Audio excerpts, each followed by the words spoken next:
Mesdames et messieurs, bonjour et bienvenue dans votre nouvelle émission Entretien.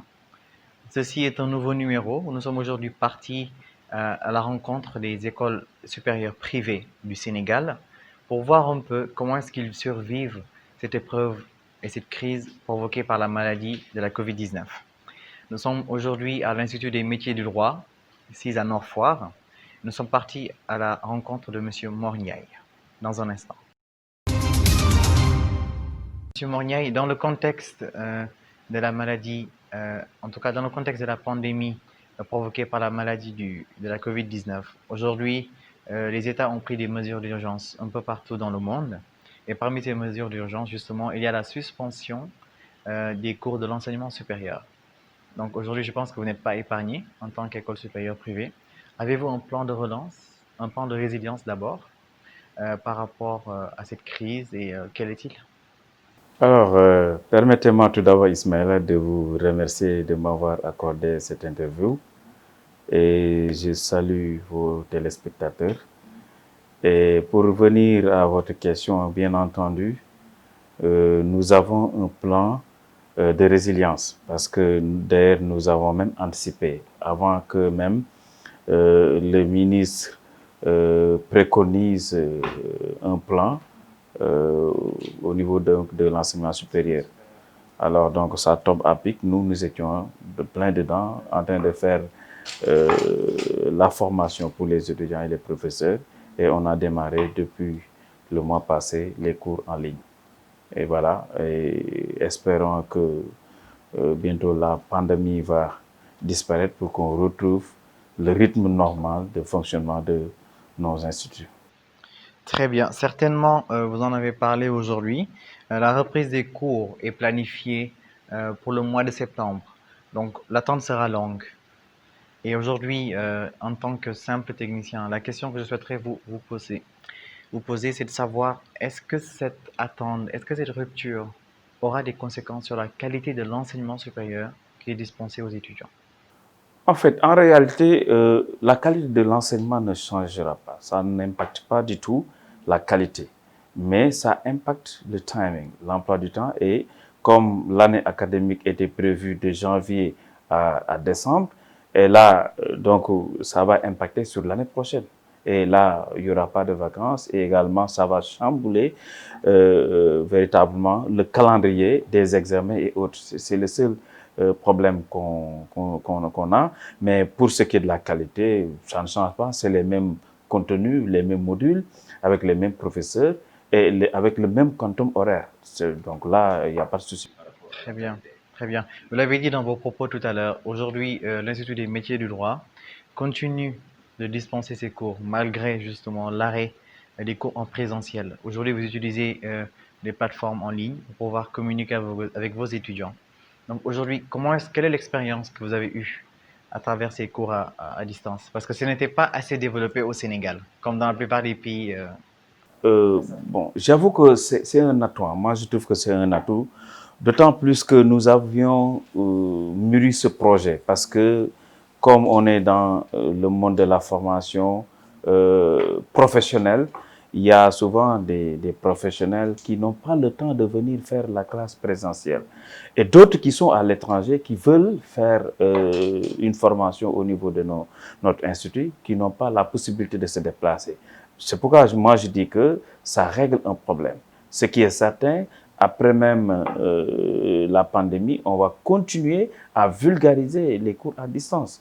Et voilà, parce qu'il y a certains qui vraiment optent ce modèle-là. Parce que quand même, en termes de gain de temps, c'est vraiment efficace, c'est énorme. Et il n'y a pas de contrainte du tout, parce qu'un travailleur qui a vraiment un calendrier chargé ne peut pas à la fin de son travail venir faire les classes. Et là, tranquillement chez lui, il peut à n'importe quelle heure vraiment suivre le cours avec le professeur.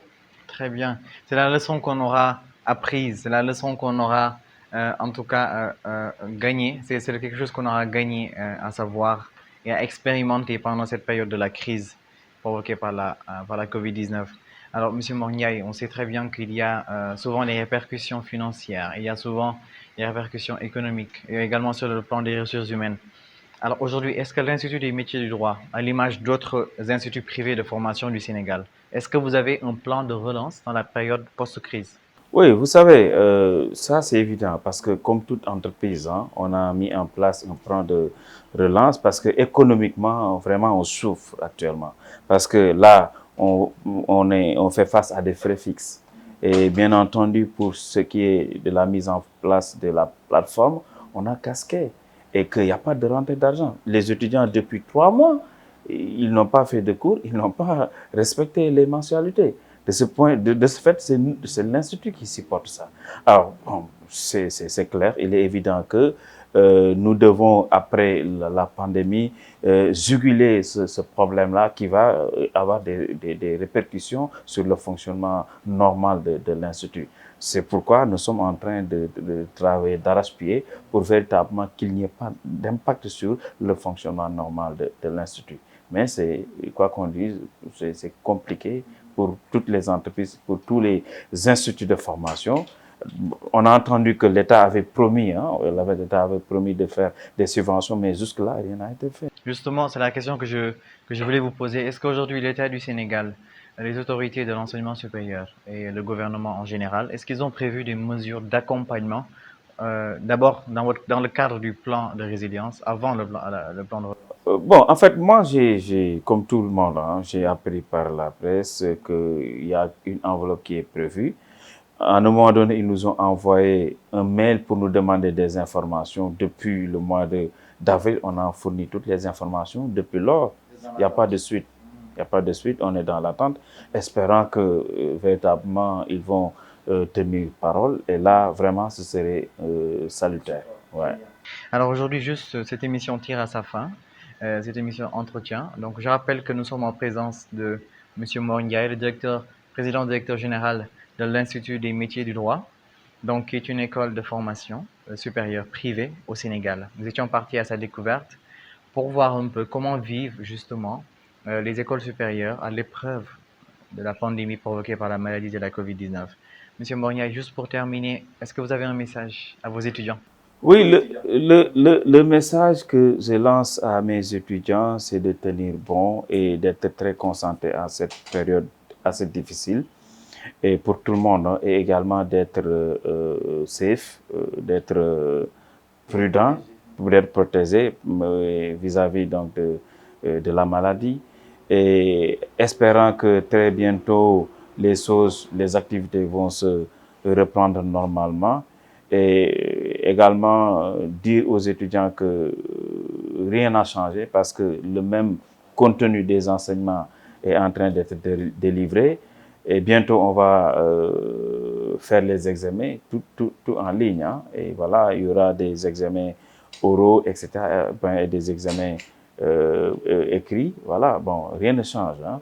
Et le programme continue et que véritablement, on prie que véritablement la pandémie s'estompe pour qu'on puisse retrouver les activités normalement. Nous allons juste terminer cette émission avec deux questions très importantes. Est-ce que vous êtes prêt pour la reprise? Oui, tout à fait, on est prêt. Parce que moi-même, j'étais en train de travailler sur un plan. Parce que il y a des étudiants à partir de l'étranger qui nous sollicitent. Et l'ouverture, normalement, la prochaine ouverture devait avoir lieu au mois de novembre. Voilà, et avec cette perturbation-là, ce qui est sûr, l'année scolaire va tirer en longueur jusqu'au mois de janvier ou décembre ou janvier. Alors, mais n'empêche, on va essayer de commencer des sensibilisations pour le redémarrage au mois de novembre pour ceux qui doivent faire la première année. Parce que généralement, il y a des gens qui ont eu l'année dernière le bac, qui veulent commencer à faire la première année cette année. Pour ceux-là, voilà, on va démarrer normalement les cours, mais en ligne. En attendant, oui. Pour gagner du temps. Pour gagner du temps, justement. Juste la dernière question. Si c'était vous, est-ce que vous aurez arrêté, justement? Vous allez confiner, vous serez à ce point d'arrêter de faire cette rupture pour les cours à l'enseignement supérieur. Oui, parce que là, on est obligé, hein, parce que quand même, pour un virus qui n'a pas de limite ni de frontières et qui n'a pas non plus de remède, là, on est obligé. Hein. Là, vraiment, on est obligé d'arrêter et vraiment pour observer, pour prendre les mesures barrières, vraiment pour mettre à l'abri tous nos étudiants et tout notre personnel. Bien sûr, comme dit l'adage, nul n'est tenu devant l'impossible. Alors, Monsieur Morniaï, cette émission est à présent terminée. Votre mot de la fin? Voilà, c'est vous remercier de m'avoir accordé cette interview et vous souhaitez vraiment plein succès par rapport à vos activités. Je vois que vous êtes en train de faire un excellent travail dans votre domaine et tous mes encouragements et je vous souhaite une très bonne continuation et une très et bonne chance. Voilà. Merci beaucoup. Merci beaucoup, Monsieur Ndiaye, pour ces souhaits. Mesdames et messieurs, chers internautes, chers suiveurs de Influence TV, cette émission est à présent terminée. Nous espérons que vous avez apprécié et que vous avez appris quelque chose. Nous vous donnons rendez-vous très prochainement sur cette même antenne pour une autre découverte.